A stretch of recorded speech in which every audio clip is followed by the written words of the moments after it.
students are still joining.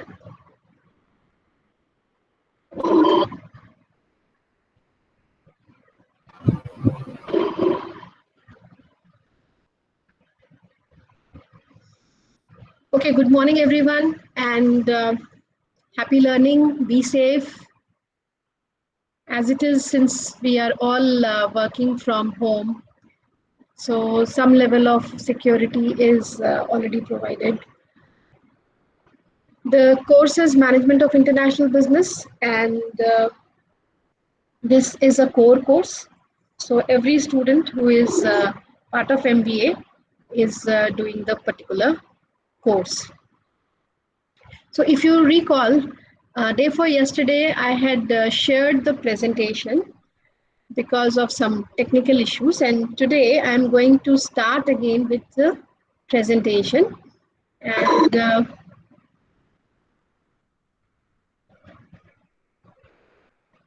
so I'm now going to present the PPT.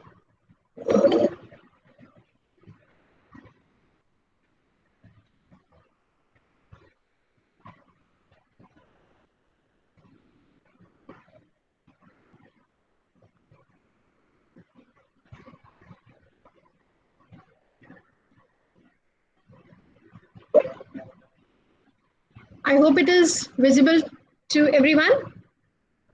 Please acknowledge. Yes, ma'am. Okay, thank you, thank you. So as you can see, we are going to deal with Unit 1, and this is the second class that we have had. Although Thursday also we had a class, but then that was not a scheduled class, but many of the EF section students had joined that day also. So before we actually start learning about managing international business operation, let me give you an illustration, a interesting story. So this is the story about a salesman, and this salesman was assigned the job to sell Coca-Cola in Middle East. Okay, and he comes back unsuccessful, and his friend asked him, "Why weren't you successful with the Arabs?" So he explains his story that when he got posted in Middle East, he was very confident that he would make a good sales pitch because Coca-Cola is non-existent in the market and there is a potential and the product is good. I had a problem that I did not know how to speak Arabic, and I decided to convey the message, the advertising message, through 3 posters. And the first poster is a man is lying in the hot desert, and he's exhausted and it seems he has fainted. Okay. And the second poster shows that the man is drinking Coca-Cola. Third poster shows that this man is now completely refreshed and he is running. As you can see, this is what is the scenario. But this message actually did not click with the Arabs. Can anyone make a guess what could have gone wrong? You can mention on chat, or otherwise you can unmute yourself and you can tell me, what do you think could have gone wrong?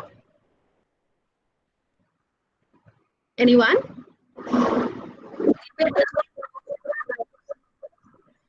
Other Okay, culture. that's not the right answer. Can anyone else also try? Ma'am, maybe in the second poster, cola written on the drink, maybe it means something else in the language. Okay, you are getting closer to it, but still not at it. Okay, now let me share what happened. In Arabic world, they read from right to left. Okay, and if you read from right to left, what will happen? You have a man who is energetic, running on the move in sand, and then he drinks Coca-Cola. And what happens? He is flat on the ground. So what is the communication?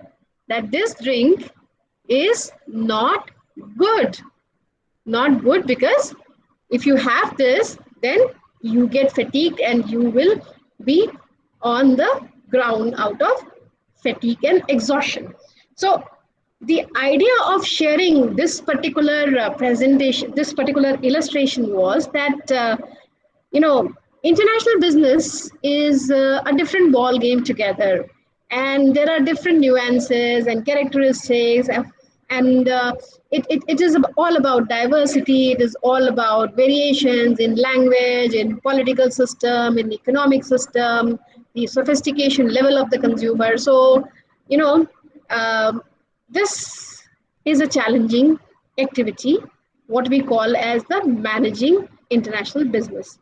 As far as our presentation today is concerned, it will have 3 segments. Let's see how much we are able to cover. So we will talk about Porter's diamond model. We'll also talk about the international entry modes. Although I have scheduled Deming's eclectic OLI paradigm as well, but I don't think we will be able to reach to that level. And then the third element will be the environment of international business. What I mentioned just now, the diversity and the opportunity and the threat that the environment offers for the expansion of international business activity. So this is the sequence.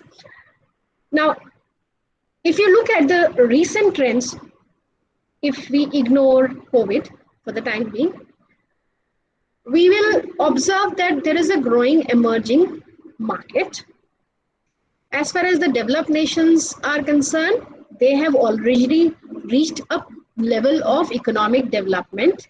And after a point of time, when you are at level X, which is quite high, the growth will not be quantum, but it will be very slow. And compared to that, because the developing nations are at a level which is much, much below X, so any incremental development, any incremental growth is also appears to be quite high. And if you just notice that thanks to the broadcast media, the cable network, the social media in particular, now there is so much of similarity in terms of our values and our aspirations. So if I am watching MTV, my counterpart in Nigeria or Ghana or maybe in Nepal or maybe in Australia is also watching MTV. So we are watching similar kind of programs. We are exposed to similar kind of advertising message. So there is a heightened sense of aspiration among the population in the developing nations. Then the other important thing is that innovation is the key, and you have to really be the fast, or what we call as the first mover into the space of innovation. And in the past, what happened was that United States of America was the Mecca of what you call as innovation. New ideas started from there. And then what we call as the triad market, which consists of Japan, USA, and Europe. This is what created the initial market for the dissemination of a new innovative product. And then it will follow to the developing nations. So this is what was the model. But then if you look at the last 15, 20 years, you will find that China has come up in a big way into the technology forefront. And if you look at the profile of the patents file and the research publication that China has produced over a period of time, you'll find that they are doing exceedingly well and almost at par with other Western companies, Western nations. So, the business in developing countries is also growing, and at the same time, it is also creating ecosystem where the technology and innovation thrives. You already know about the Atal Innovation Scheme that is launched in our country, and there are so many other innovation related incentives and stimulus that the government of India has offered. We have a huge chain of institutions in CSIR and ICMR and the Agricultural Research Institute, and hopefully they will come up with technology and innovative solutions which is at par with rest of the world. Now, I think I mentioned about this that when the initial days of Corona was there and we had lockdown. So if you look at the Insta profile, if you look at the other social media, people were talking about the cleanliness and the sustainability and how we are back with the nature. And of course, now that everything has opened, so nobody is talking about it. In fact, 3-4 days ago, I saw the message that Delhi, this index was already above 200, so which was not safe. So, but the point is that sustainability itself is a big market, and that is expected to grow more rapidly even than the normal pace of the economy. So it is important that businesses are conscious of the environmental impact of their operations. But then the other trend is that the growth is slow. Of course, pandemic is one of the factors, Corona is one of the factors, but even before the onset of the COVID problems, Western economies were almost stagnating, and emerging market growth had slowed. China and its economic growth rate was showing decline. Same was the case even in India. And so this is again another challenge, that in such market, how to actually develop profitability and earn margins out of this shrinking and slower market. Another important aspect is that the population of industrialized world is aging, whether it is Japan or whether it is Italy. In Italy, if you recall, in the initial days of the Corona pandemic, many deaths occurred and many people were affected. And to some extent, that was because of the comorbidity arising out of the aging population, where most of the people were above the age of 60 years.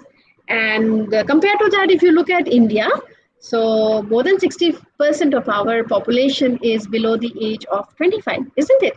Can you mention on the chat box as to how many of you are below the age of 25? Excuse me. Sir, मेरी class चल रही है अभी. Okay. Yeah.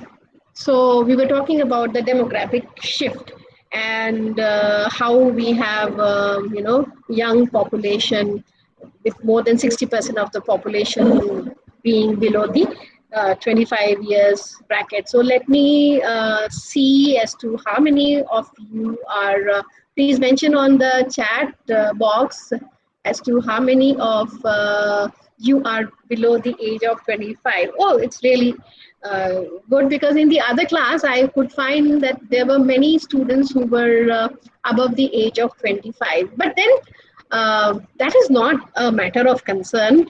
I just was curious to understand as to what is the profile that we have of the students. Okay, thank you.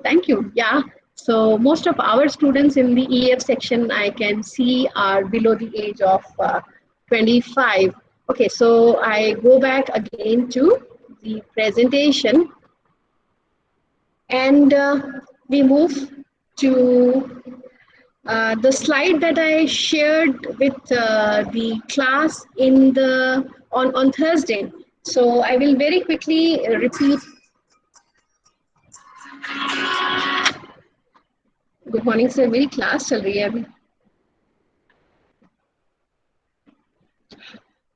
अच्छा, ठीक.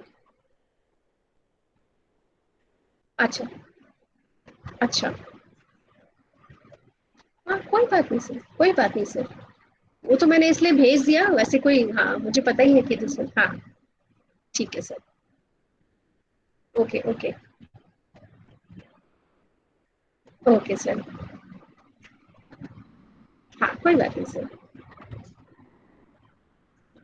Okay sir, no problem.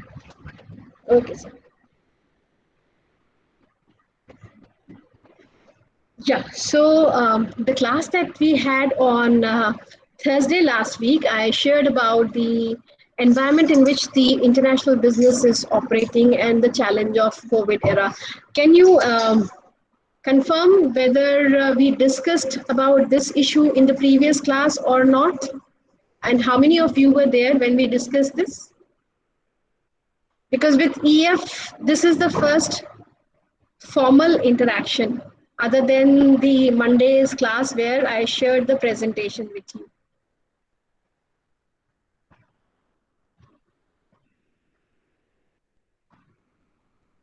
Anjali, can you confirm? Because accordingly, I will decide as to how much time is to be given.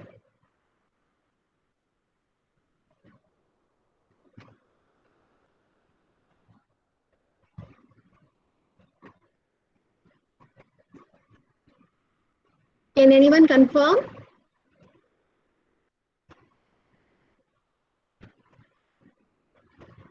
Can anyone confirm whether we discussed about the COVID era challenges, particularly with respect to the vaccine market? No, ma'am, we haven't discussed about this vaccine market. Okay, okay. Some students were there, and but then that was the informal arrangement. Okay, okay. Thanks for confirming. Okay. Before we go into that, let me just ask you a question, and maybe you can take 5 minutes to answer that question. Okay, and that question is that. Which is your favorite multinational company and why is that the case? Okay, so if you can just mention in the chat, I will know as to which is or what we will do is we'll do this exercise later. In the meantime, you can just think about it. Okay, once we cover the discussion about COVID era challenges and the vaccine market, then we will come back to this thing. So you can just think about it. Which is your favorite multinational company and why is that the case? Okay, so this is the activity that is to be done. And what you can do is that, okay. So I switch back to the presentation. If there are any question, you are free to ask at any point of time. Okay.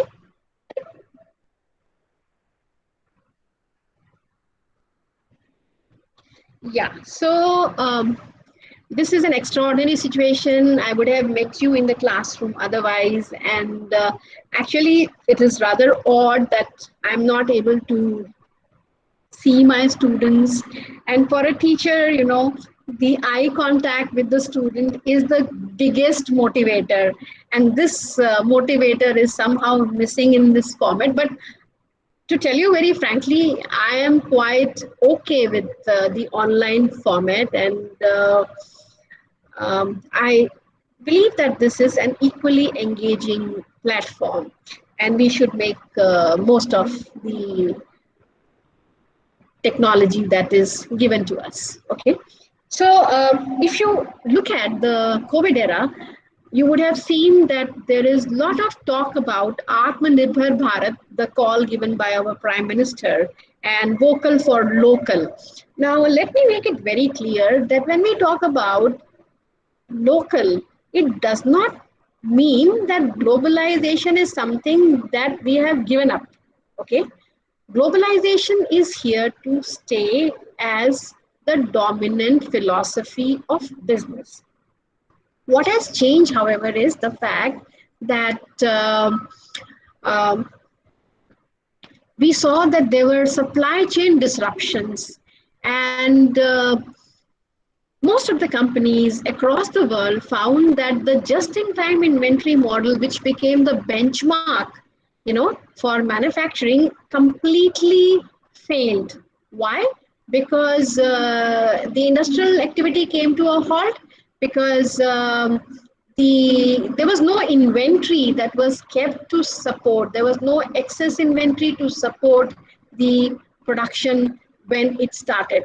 So this was a major challenge.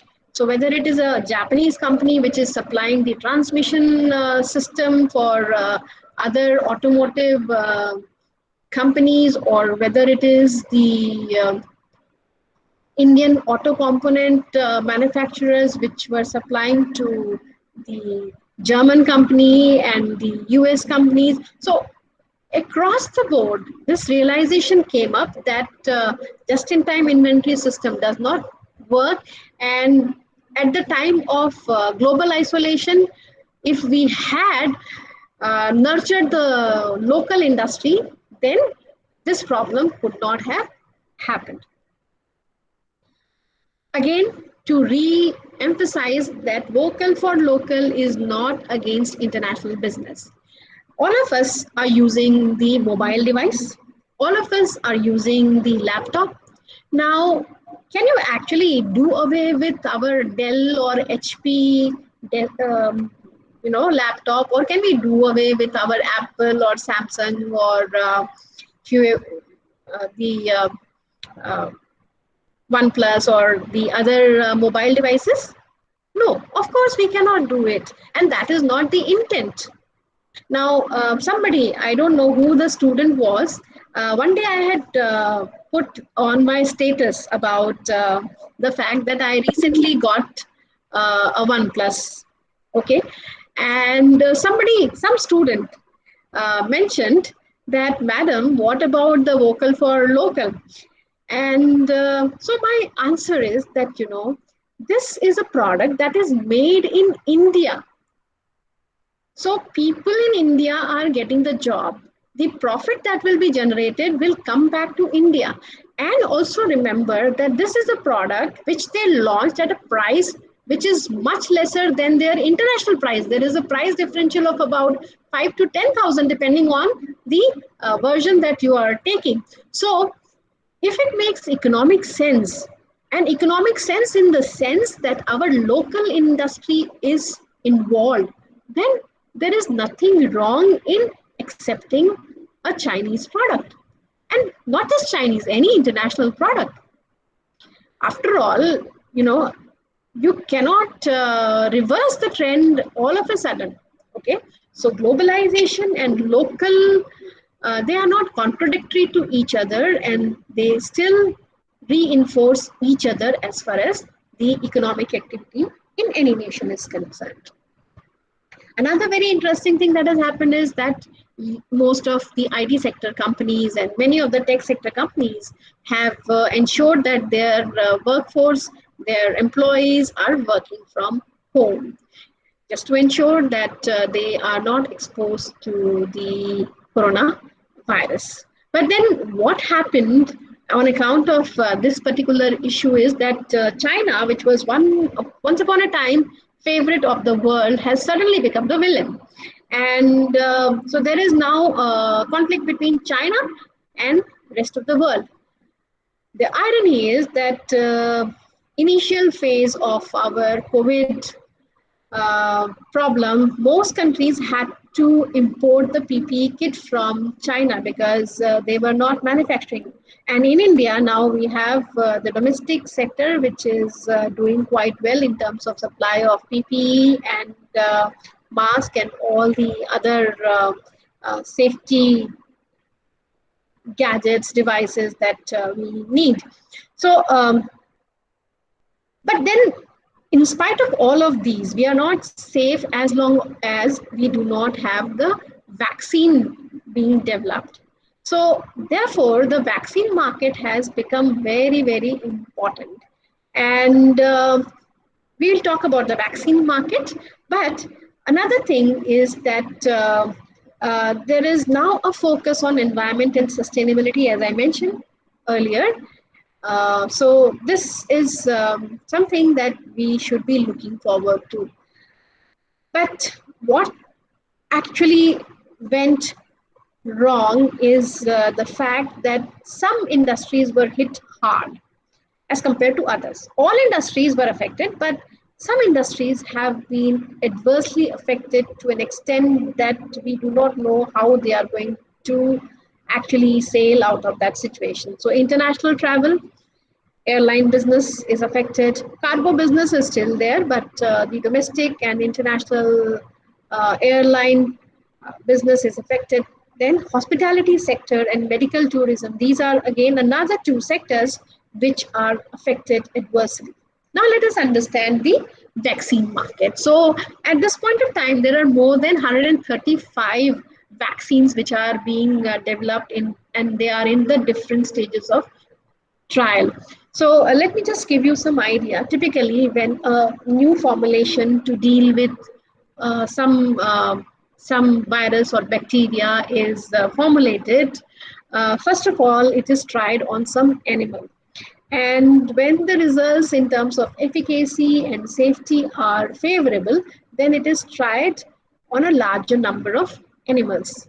And once that phase is over, then the company start looking for the volunteers, human volunteers who are willing to be administered the vaccine. And typically, India is a market. I would use the term market, is a market where people are willing to undergo the trial because there is an economic angle to it. So we have people who are poor and who are ignorant as to what could be the consequence, and therefore many of the Indian people typically become the volunteer for the international pharmaceutical companies. But anyway, that is a different issue, and we'll talk about it later. So, after the voluntary trials are over and the results are as per the expectations of the scientists, then it goes into the human trial. And typically, it's a large number. In fact, last Wednesday, ICMR, which is the nodal agency for vaccine monitoring in our country, informed that the phase 2 clinical trial of two of the Indian vaccine candidates were complete, and there is a possibility that they will resort to emergency authorization of the vaccine because this is what is highly required. So Serum Institute of India, incidentally, Serum Institute of India is the major player in the vaccine market, and most of the vaccines are actually manufactured in Serum Institute of India.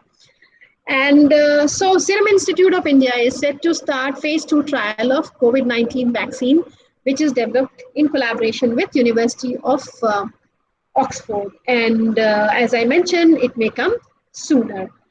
And there are two major vaccine candidates, Covaxin by Bharat Biotech and Zycov-D by Zydus Cadila. And Biocon also has made significant progress. Biocon is the Indian company which is formed by Kiran Majumdar Shah, and which has been doing very well. So the phase 2 trial of Bharat Biotech and Zydus is almost over. Now, if you shift to the international market, we have Moderna, which is in partnership with National Institute of Health. This is the US company, and they are into phase 3 trial. And this will involve about 30,000 healthy people on which the vaccine will be administered. Then we have a German company, the German company BioNTech, along with Pfizer and Fosun Pharma, which is the Chinese company, and the Wuhan Institute of Biological Product is again working with Sinopharm, and their vaccine is also in the stage 3. You already know about the Russian candidate and how they have already launched their vaccine. So this is just to give you some idea about how the international business is, this particular, segment of vaccine, how it is responding to the consumer need. So now we come to the main issue. Why companies actually compete in international market? It's so comfortable to have the advantage of what you call as the home country. Now let me make it very clear. There are two terms that we will be using very often. One is what we call as the home country, and the other is host country. So home country is the domestic, home country is the nation where the company has its incorporation, where they have the headquarter. And host country are all set of nations other than their home country where they venture to engage with the consumers. So the first reason why every company would be willing to go for international market is because the domestic market is finite, and if you actually start exploring the international market, there is so much more in terms of volume. So first incentive is to gain the access to new consumers. The second is, now if you have a larger number of consumers, it results into economies of scale of production. I'm sure you would have studied in the economics class in the first or the first semester. I think, yes, it is in the first semester. So you would have studied about the economies of scale of production, which is that if you increase the volume of production, then the cost of manufacturing goes down. And how does it happen? After a particular level of quantity, the fixed costs are absorbed, and it is only the variable cost which goes into the equation. And therefore, the higher is the number of the units that you produce, lower will be the cost of production. And this, coupled with the experience that you gain because you are dealing with so many markets and you are developing in-depth information about the supply chain and other characteristics of the international market. So this is what actually gives you the advantage. Now every company has resources, and these resources, when they are nurtured, turn into capabilities, and these capabilities then create core competency. Now, core competency is something which your competitors cannot imitate in the short run. To give you an example, we have our own multinational company, rather our own multi-product group, the Tata Sons. So if you look at Tata Sons, they are into many businesses. Can anyone make a guess as to what are the different kinds of businesses Tata Sons is into? So I again go back to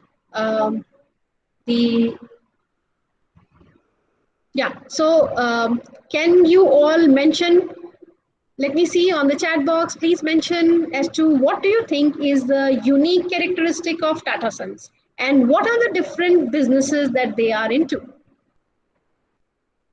Otherwise, you can unmute and one by one also you can answer if you want. Otherwise, mention on the, okay. Himanchal says motor, capital, FMCG, IT, Dhanu says automobiles, okay. What about others? Are they there? Hello, are you there?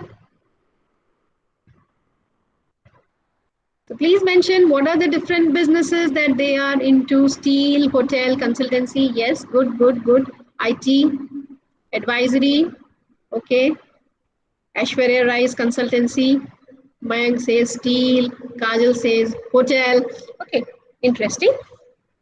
So that is one thing they are. Yes, they are into electricity and power generation. Okay, so this is about the different businesses that they are into. Now, my second question is, what do you think is their, what you call as distinct management style? Is there anything unique about the way they perform their businesses, these diverse set of businesses? What are they known for? What is the, suppose there is a comparison between, let's say, the Reliance Group and Tata Group. which do you think is considered more ethical and more employee friendly? Manav, can you answer? Manav Arora, can you answer? Are you there? Okay, Anjali can answer.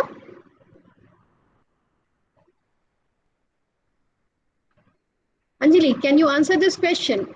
Between the two, Reliance and Tata Sons, which do you think is more ethical and employee oriented as? Okay, everyone is writing Tata. So, this is a core competency that they have developed across the board. Why? I will give you another example. When you know that they are producing what you call as which are the product? Jaguar, and which is the other product? Which is the other car, international car that they acquired other than Jaguar? Yes, Ish Bahadur says Land Rover. Akshit also says Land Rover. Yeah. So, so when they were actually so this is about 10 years plus more. I mean 10 years plus. When they were when they were negotiating, the employee union, the labor union in UK said that as compared to any other company, we are happy to be taken over by Tata Sons or Tata Mobiles in particular, because they have the very good track record of employee orientation and concern for the human resource management. So this is a core competency that they have developed. Similarly, if you talk about the Reliance Group, then their core competency lies in project management, whether it is the Patal Ganga project, whether it is the telecom project, or whether it is the launch of the Geo Glass, which is the latest offering coming from them. In all of these, there was one unifying theme, and that was project management, that they were able to deliver their projects in a stipulated time frame without any kind of cost or time delay. So this is their what you call as core competency. Now we will stop, and now you can actually do this exercise. And the exercise is that you have to identify your favorite multinational company, and you also have to write as to why that is the case. So I will give you 5 minutes of time, and after that I will pick up any student at random to answer this question. Okay, so carry on with this exercise.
So it is 11:49 right now, and I will start this activity sharp at 11:54.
I hope that you are ready with your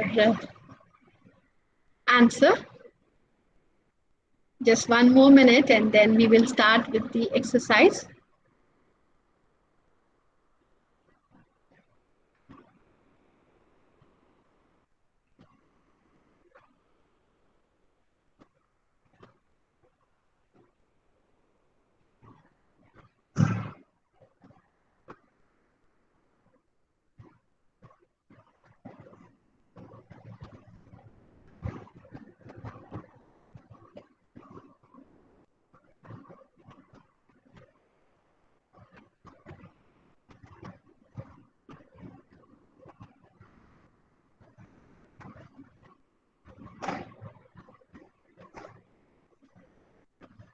I hope you are all ready. So I will start with Bhavya. Can you please unmute yourself and give the answer? Bhavya, are you there?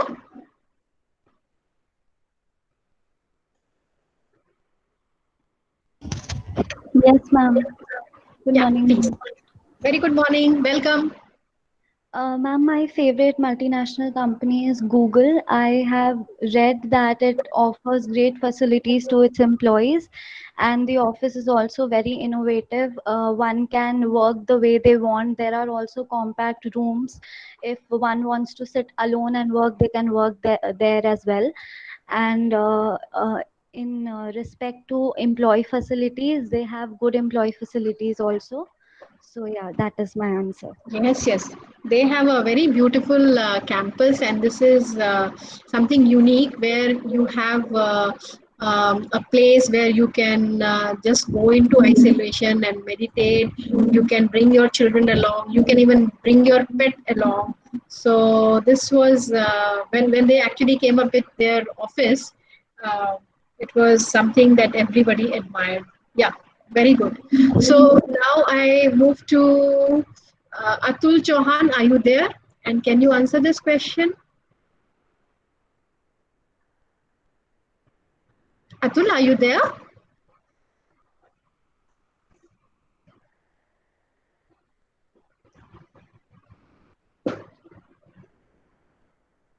Are you there, Atul? Okay. Then I switch over to Ankita Singh. Are you there, Ankita? Yes, ma'am, I'm here. Okay. So, yeah, Ma'am, let's hear what is your answer. ma'am, my favorite company is MNC, that is Bain and Company, which is one of the world's largest and most prestigious strategy consulting firms. 8 minutes. And it is, Can you come up again? Yeah. ma'am, no, I'm audible. Yes, yes, you are audible. Ma'am, my favorite MNC is Bain and Company, which Okay, is the Bain. Okay. world's, Consulting. Yeah. yes. So, ma'am, it is headquartered in Boston and it has 57 offices in 36 countries. Mm-hmm. Ma'am, why I like it? Because it has a strong belief in workplace environment that is to creating holistic and well-rounded career development opportunities for all their employees. Good, Ankita. Thank you. Now I move to Manav Arora. Can you answer, Manav? Yes, ma'am. Yeah. Ma'am, my favorite company is Sony, as it is the best company in entertainment sector, as their products like PlayStation, headphones, home theater, and they are also in Yes. movies. Sony is also one of my favorites. The kind of innovation that they have been coming up with is something unique. Yeah. Very good. Okay. So is Atul back? Is Atul there? Okay. Okay. Then I shift to Mayank. Mayank, which is your favorite company, favorite multinational, and why? Good morning, ma'am. Good morning. My favorite company is Tesla. Okay, Tesla. Very nice. Yes, ma'am. And it has been working from 2000, around 2003 towards energy saving cars, etc. And now Okay, it has so also recently did a space mission with NASA called SpaceX. So it's the technology and the focus on innovation which is what attracts you. Yes, ma'am. The innovation Okay. and problem. Okay. Very good. Very good. So Anmol, are you there? Can you answer? Anmol, are you there?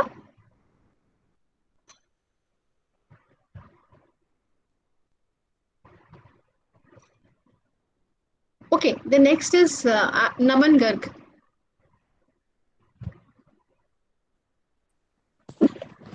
Ma'am, my favorite multinational company is ITC. Which one? I could not hear you. ITC. ITC. Oh, very good. Indian multinational. Okay. And Ma'am, why? yes, ma'am. Ma'am, because it has a huge product portfolio and it has a very good amount of cash reserve. Okay. They are able to have proper financial management. Is Yes, that ma'am. what you want to mention? And ma'am, huge product portfolio. Hmm. Huge product portfolio. Yes, catering to the diverse set of requirements of the consumer in various industries. Very good. Yes, ma'am. Geetika, which one is your favorite multinational and why?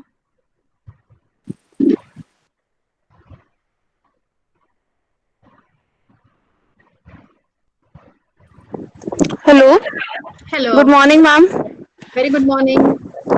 Ma'am, according to me, my favorite is Amazon because nowadays Amazon is the most preferable company in online shopping in India, and it provides various good offers and products to the people of India at the time of lockdown also.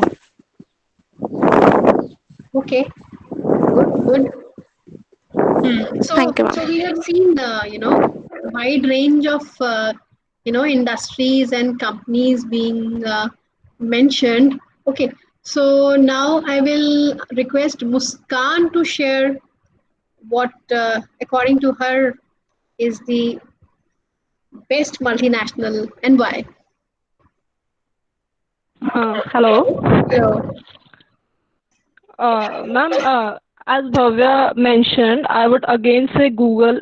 Google would be my preferred company because of the work culture it has, the facilities, particularly it provides to its employees, and like we cannot imagine our lives these days without Google, right?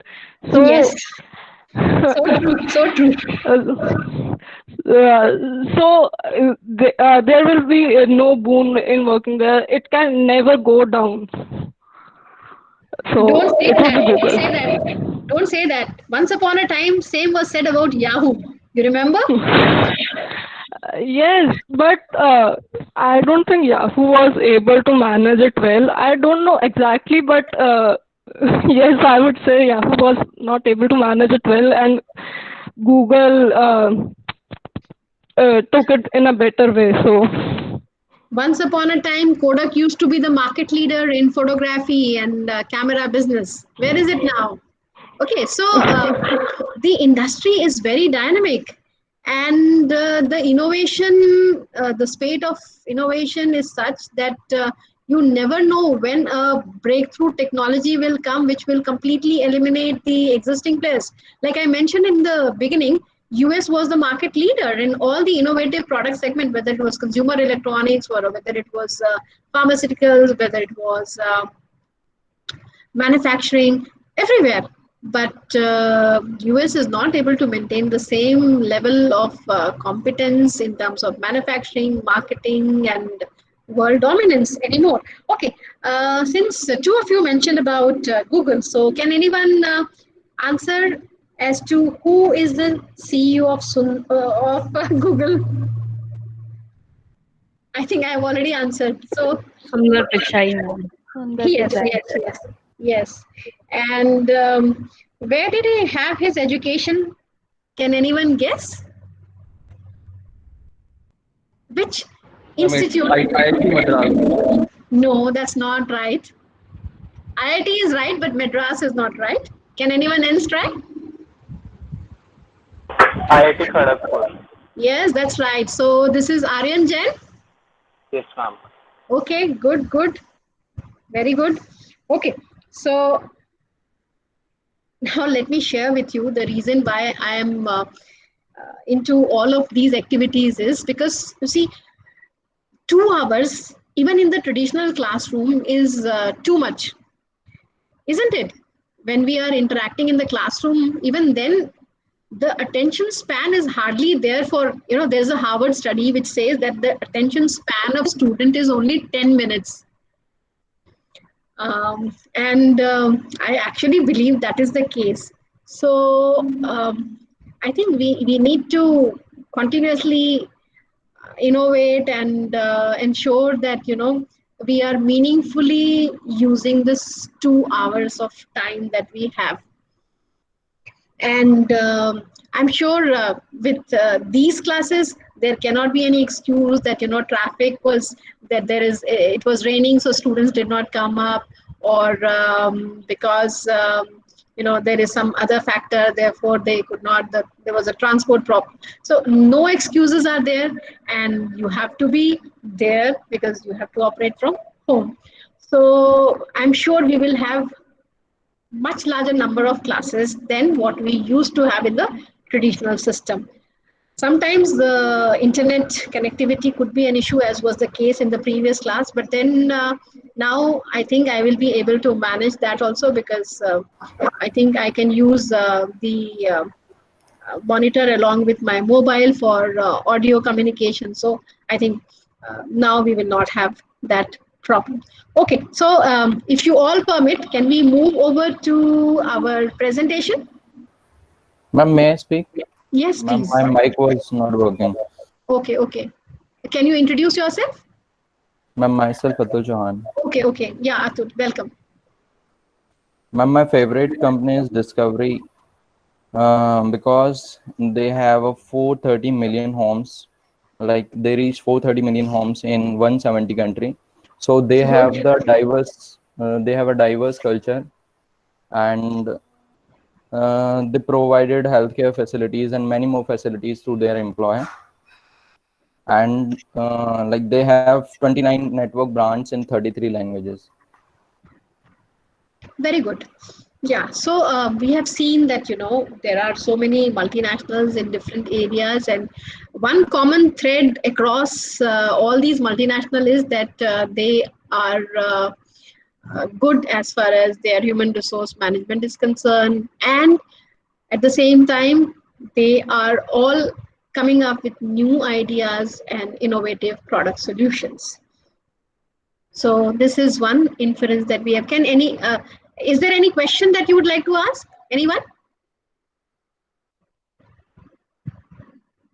Okay, so I switch back to the presentation, and we have just seen that the companies actually explore the international business market because they want to have access to larger number of consumers, resulting into the economies of scale of production and having internalization of the experience that they gather through exposure to diverse set of customers and other market conditions, and they are able to exploit their core competencies.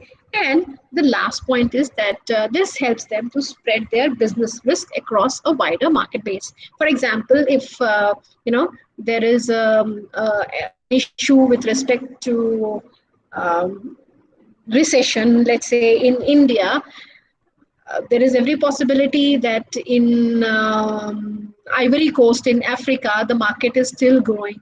So you can explore that market, and probably the profit that is coming from Ivory Coast and let's say the neighboring market of Ghana, Nigeria, and Benin, that can compensate for the recession that you are experiencing in the Indian market. So this is just to give you an idea as to what is the motivation for companies to get into international business.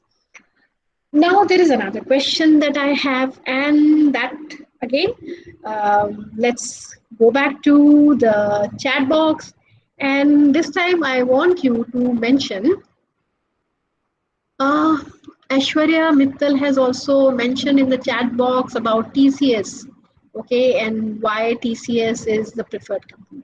Now, another question is that I will name certain industries, okay, and you have to mention as to which nation do you think is best in that category, okay, or that industry. So I will name the industry, and in chat box you can mention as to which according to you is the best company, which is the market leader.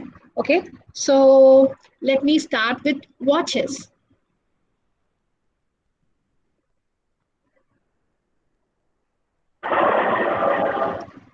Ayush says Switzerland.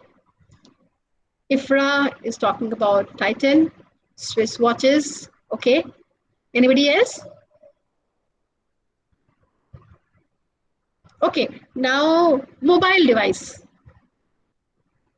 Next is mobile device.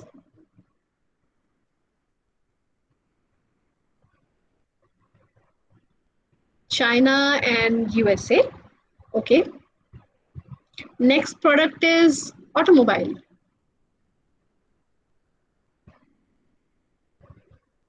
I can see Japan, Germany, India, Japan, Germany. Okay, okay, okay. Next product is pharmaceutical sector. Ayush says Germany. Ankita says USA. Danu says, Ayush says Germany. Muskan says Germany. Yes, Germany is a major player. Okay. If you talk about another segment, which is IT services, and it's not India. Let me tell you, it is not India. Because bulk of the IT business is not coming from India. It is coming from smaller nations such as Israel and Philippines. So things are changing to quite an extent.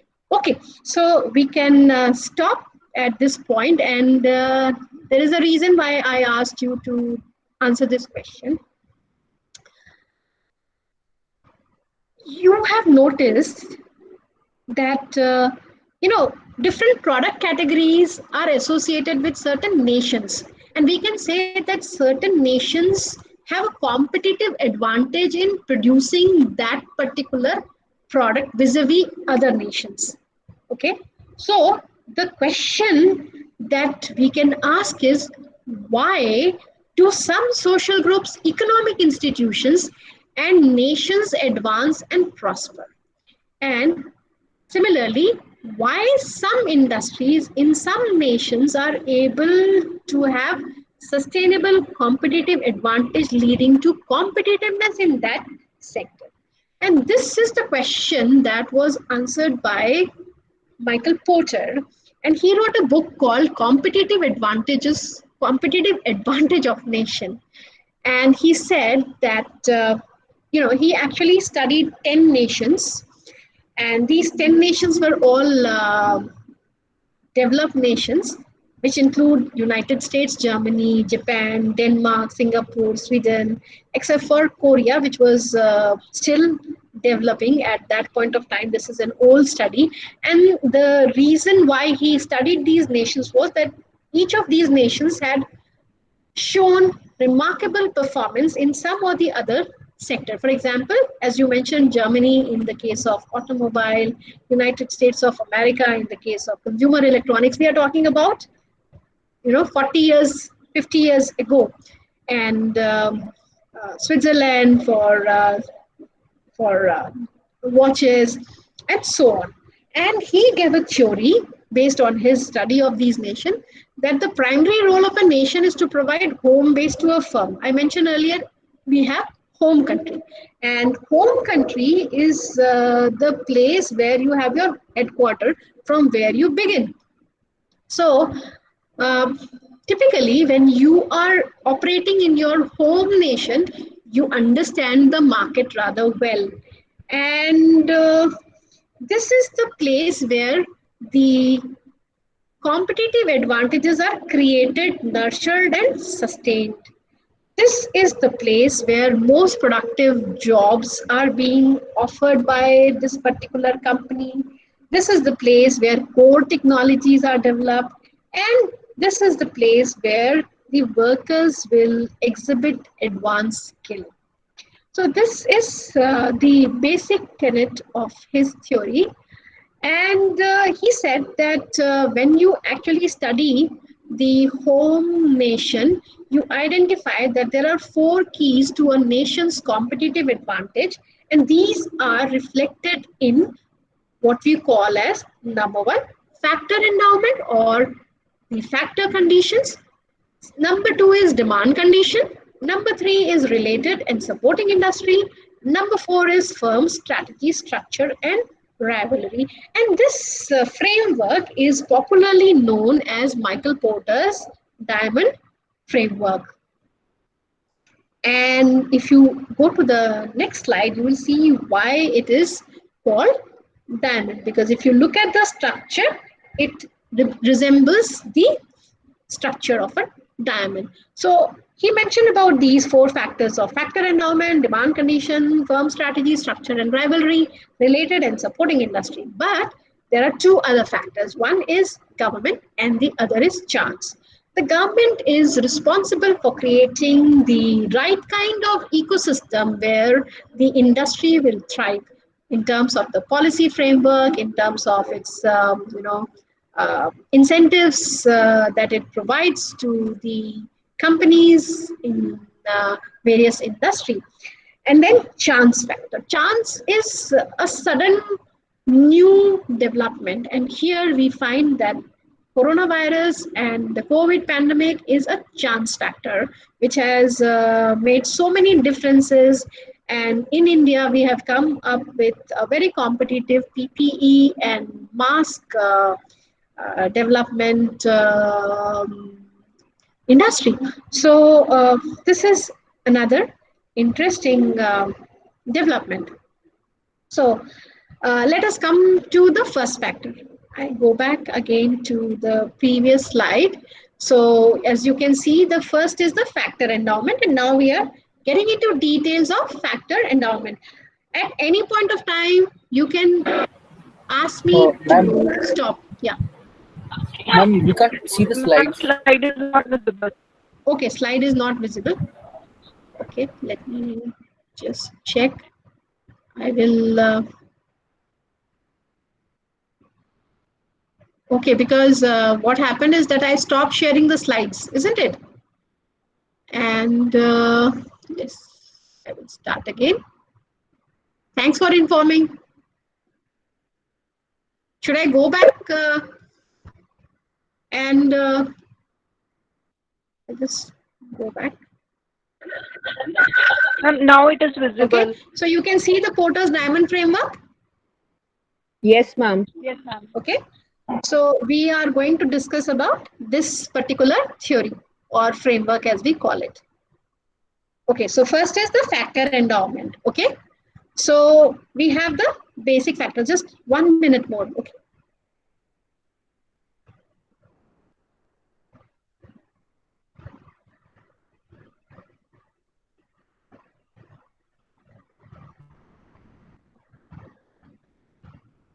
I hope it is visible.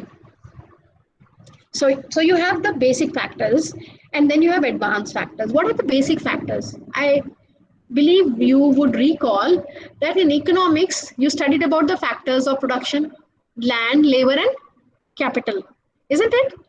So these are what we call as the basic factors. For any given business, this is required.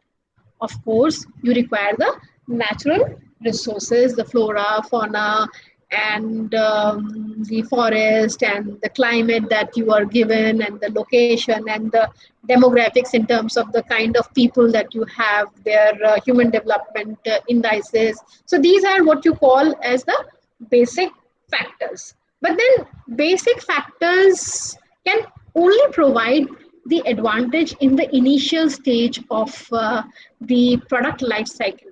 Okay, every product goes through different life cycle, different stages in the life cycle. This you have studied in marketing? Yes or no? In marketing, you must have studied that, there is an introductory stage, then there is growth, maturity, and Yes, then ma'am. there is decline. Uh, there is a similar framework even in the context of product as they are introduced in international market, but that I will take up in one of the subsequent classes. For the time being, all that you need to understand is that during the initial phase of internationalization of any industry, it is a basic factor which is being used, but then the companies will have to continuously evolve and come up with the nurturing of the basic factors to create advanced factor. For example, uh, the country, our country is a large country, but unless we have the proper communication infrastructure, do you think we can manage in this era of internet and e-commerce? No, we cannot. So just as it is important to have the what you call as the geographical spread, it is equally important to have the internet spread. And if you talk about the population, we are a nation with 135 crores of population. But then how many of this population actually go into higher education?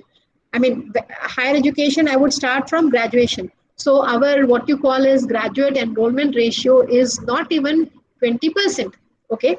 So only 20% of these 135 crore people actually have proper education. And without education and skill, education is one thing. If you are having an MBA degree, it's fine. But today, companies are not just looking at your degree, they are also asking, okay, which are the other courses that you did along with your MBA? So, did you pick up any course on Coursera, or did you do any course on Swayam, or how effectively did you use the MOOCs platform? And these are the things that the companies are looking at. Then the companies are looking. So if you talk about the education and skilling is one part, okay, but then the second part is that do we have the right kind of environment for idea generation and innovation and startups? If that is not there, then today again the nation will have to take a backstage. So the point is that the basic factors need to be supported by advanced factors to maintain success for any industry. Then, if you look at the examples, Switzerland was the first country which experienced labor shortage. And what they did was that they abandoned the labor intensive watch industry and focused on innovative high end watches. Just 1 minute, I will break for a minute.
Yes, so we were talking about Switzerland and how it entered into the innovative high-end watches.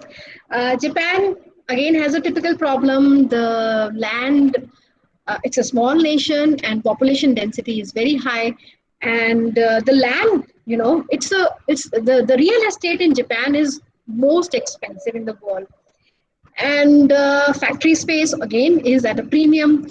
So that is how they realized that it does not make sense to stockpile the inventory and have what you call as the holding cost.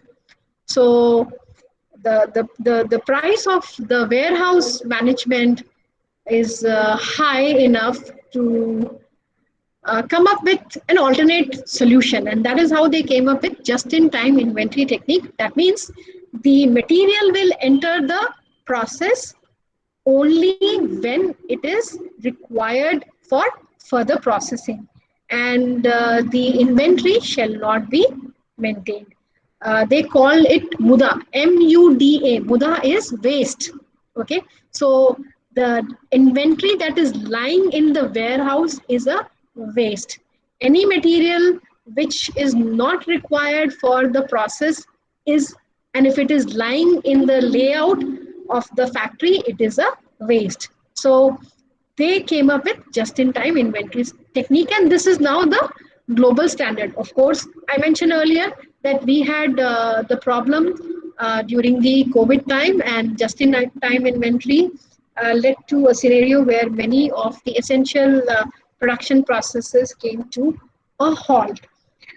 Sweden is a country which almost works for 6 months of the year because of the cold uh, conditions. And so therefore, what the problem that they had was that they will have lesser time for infrastructure creation, building, and the construction cost also is high. The standard of living is very high. And if you go into purchasing power parity, you will find that, they are at a very high level. So again, it's the construction cost is high. So therefore, they went in for what you call as prefabricated houses. So the major segment of the house are prefabricated, and then they are transported to the actual site where the house is to be built, and then they can do it fast. Now we move to the next determinant, which we call as demand condition. And here again, home country demand plays an important role in producing competitiveness. The sophistication of the consumer is something that is very important. If we are more demanding, if we have higher purchasing capacity, obviously the companies will be willing to engage in innovative products, because typically what happens during the first stage of innovation, the company is charging a higher premium price, and once the product penetrates in the major markets, then they start reducing the price. So the first stage, companies use what you call as the skimming strategy. Skimming strategy means skimming price. That means higher price is actually demanded from the nations where it is introduced. Typically, it is the home country. So in the home country, you have a better understanding of the taste, preference, cultural milieu of the consumer. So the attributes of the domestic market actually are the stimulus for innovation and quality. Again, let us take up the examples. Now, Italy is very well known for the ceramic industry. And actually, Italy has a unique situation where it is cold, but at the same time, during some phases, the climate is rather hot. So they thought that ceramic industry is something that will be a better solution for the flooring. Similarly, the cameras in Japan. Somebody mentioned, I think I asked about camera, and somebody mentioned about Japan and how Canon and Nikon and how they are actually dominating the market. Of course, with the onset of mobile devices and the quality of the camera that we have there, this industry is also going a bit of churning. But the fact remains that Japan has been the leader in terms of camera. So Japan's buyers are also very, very tech savvy. And, I'll just share when I was studying in Japan, I think I mention about that? So for 2 years, between 1989 to 91, I was in Japan, and while I was studying there, um, we were really fascinated. This is now 30 years ago, isn't it? So we were really fascinated when we saw the instant camera. Okay. And so the first camera that I bought was an instant camera. And you can go to any tourist spot, you can buy that instant camera, take the photograph, and immediately you can get the uh, so-called printouts, and it cannot be reused. Okay, so this was the instant camera. And then we had cameras with all automatic functions. And my Japanese friends told me that, these are called bakachon camera. Bakachon means stupid in Japanese. So, only stupid people will use these kind of cameras unless you are able to really maneuver and play with focus and so many other parameters. What use is a camera? So the reason why I'm sharing this particular incident is that it is the sophistication of the market that actually sets the tone for innovation. Okay.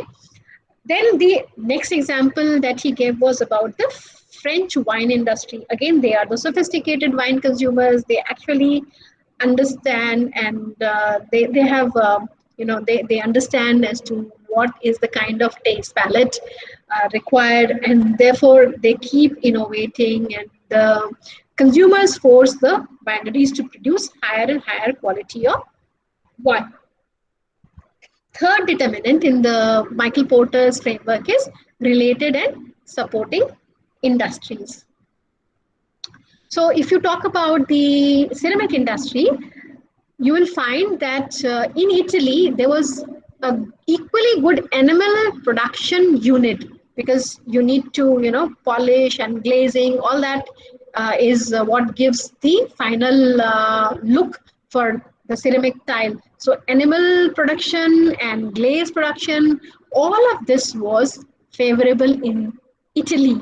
And therefore, Italy was able to actually develop competitive advantage in the ceramic industry. Another example is the Japan success in automobile industry. Toyota Motor was the most, I should say, innovative of the Japanese companies. You all know about Toyota Motor Corporation, Honda Motor Corporation, Nissan, and Isuzu, and Mitsubishi. These are all names which are familiar to consumers across the world. But you see, automobile is a segment where you don't actually manufacture. When we say OEM, they don't manufacture every component that goes into an automobile. There are so many components. So whether it is the tire, whether it is the transmission system, whether it is the paint, whether it is the automotive electronics, all of them, they come from different sources. And it is primarily the auto component industry which is crucial for the success of the major car producer. They get the supplies from all of these component manufacturers, assemble and sell in the markets that they want to pursue. So Japan has a very, very strong auto component industry. They are the best in terms of technology development. And there is a very unique system in Japan that the OEMs such as Toyota or Mazda or Nissan, they have equity stake in all of their auto component partners. So this ensures that, every time so they are a stakeholder in the development of their auto component industry, supporting industries. And so whenever they move to the next level of technology, they ensure that their auto component manufacturers are also able to move to that level of technology. So this is the significance of the third factor, which we call as related and supporting industries. So benefit of investment in advanced factors by suppliers and related industry is something which gives strong competitive position. So there are clusters which develop. So you have a Gurgaon cluster of auto component sector because they support Maruti Udyog Limited. You have a Pune cluster of auto component sector because they support Mahindra and Mahindra. You have, auto components cluster in Indore. So, and Chennai because, there they are supporting Ashoka Leland and other companies. So these clusters of auto component are crucial for the success of the automobile sector. Then we come to the last, but not last because government and chance factor are also there, which we discussed earlier. So firm strategy, structure, and rivalry. Strategy is all about envisioning. Okay, this is what we normally assume for a company. Unless you dream big, you cannot achieve success. So the ability of the company to develop and sustain the competitive advantage is only possible when in the home country there is intense rivalry among the domestic companies. I gave you the example of Japan, the automobile sector, and I named so many companies from Japan. I named Toyota, I named Honda Motors, Nissan, Isuzu, Mitsubishi. Now, if you go back to US market of automobile, again, the big three consisted of Chrysler, General Motors, and Ford. So there was strong competition in the US market, and there was equally strong competition in the Japanese market when you talk about automobile segment. So they were always, so in the home turf also, they were competing with each other. Of course, in the international market also, they competed with each other. But the presence of domestic rivalry actually helped them to further nurture their advanced factors and come up with innovative solutions. For example, automotive electronics and now what you call as the hybrid engines and electric vehicle.